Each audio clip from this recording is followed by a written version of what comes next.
সংস্কারে আমরা জামাত ইসলামী লিখিতভাবে অনেক গুরুত্বপূর্ণ প্রস্তাব দিয়েছি। ৩১টি দল ঐক্যমত্য কমিশনে আলোচনা করে এই সব প্রস্তাবে ২৫টি দল আমরা একমত হয়েছি। বিএনপি সহ ৬টি দল তারা মানতে রাজি না।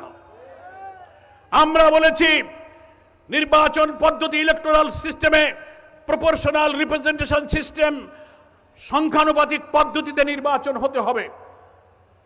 তার যুক্তি আমরা দিয়েছি।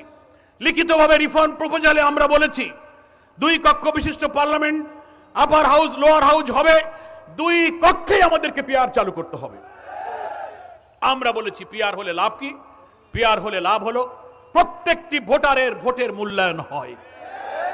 এই ভোটে কোনো ব্যক্তিকে মানুষ ভোট দেবে না, দলকে ভোট দেবে।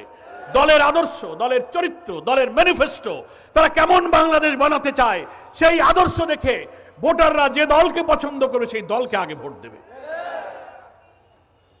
According to ratio of vote, ৩০০ আসনের পার্লামেন্টের টোটাল কাস্টিং ভোটারের যত ভোট কাস্ট হবে, যে দল যত পার্সেন্ট ভোট পাবে সেই পার্সেন্টেজ অনুযায়ী ৩০০ আসনের পার্লামেন্টের সংসদে তাদের মধ্যে ওই শতকরা হারে আসনগুলো বন্টন হবে।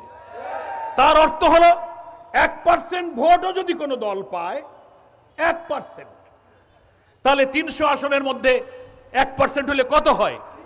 ৩টা আসন সে পায়। তাহলে ছোট বড় ক্ষুদ্র যে কোনো দল সে যদি এই পিআর পদ্ধতিতে ১% ভোট পায় তাহলে সে পার্লামেন্টে ৩টা আসন পাবে। এতে করে ছোট বড় প্রায় সব দলের প্রতিনিধিত্ব পার্লামেন্টে হবে। জনগণের অংশীদারিত্বে, সকলের অংশীদারিত্বে একটা ইনক্লুসিভ গভর্নমেন্ট তখন তৈরি হবে।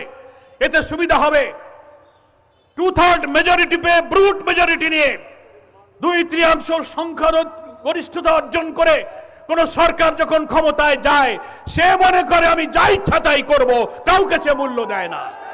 যতদিন বেঁচে থাকবো ক্ষমতা থেকে আমাতে আর কেউ নামাতে পারবে না।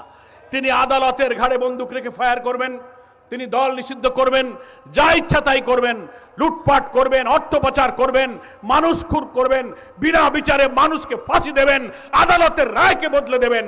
এই বিদ্যমান রাষ্ট্রীয় কাঠামো যদি থাকে তাহলে এর মধ্য দিয়ে নতুন ফ্যাসিবাদের জন্ম হবে।